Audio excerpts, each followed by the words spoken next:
22শে জানুয়ারি রাম মন্দিরে ভগবান রামের প্রাণ প্রতিষ্ঠা হবে।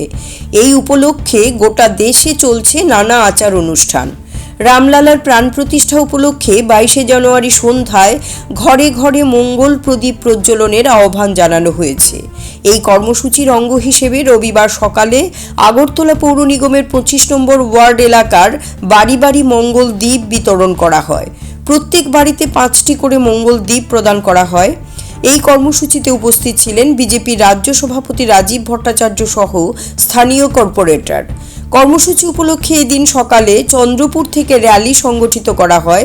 র্যালিটি সংশ্লিষ্ট এলাকার বিভিন্ন পথ পরিক্রমা করে।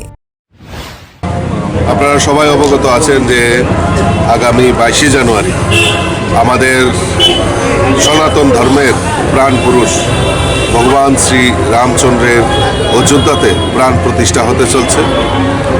তো সেই উপলক্ষে মানুষের মধ্যে সনাতন ধর্মাবলম্বী যারা মানুষ রয়েছে তাদের মধ্যে একটা উৎসাহ এবং উদ্দীপনা, এই উৎসাহ এবং উদ্দীপনার মাধ্যমে মানুষের সমাজের কাছে প্রত্যেকটা মানুষের কাছে বার্তা দেওয়ার জন্যই আজকে একটি শোভাযাত্রার আয়োজন করেছে। আমি আপনাদের মাধ্যমে আমাদের দেশের যশস্বী প্রধানমন্ত্রীকে অসংখ্য ধন্যবাদ জানাচ্ছি, কারণ দীর্ঘ প্রতীক্ষার পর এই ভারতবাসীর সকলের মনের ইচ্ছা এবং বাসনা ছিল যে রামলালা অযোধ্যায় তার প্রাণ প্রতিষ্ঠা হবে, রাম মন্দির নির্মাণ হবে।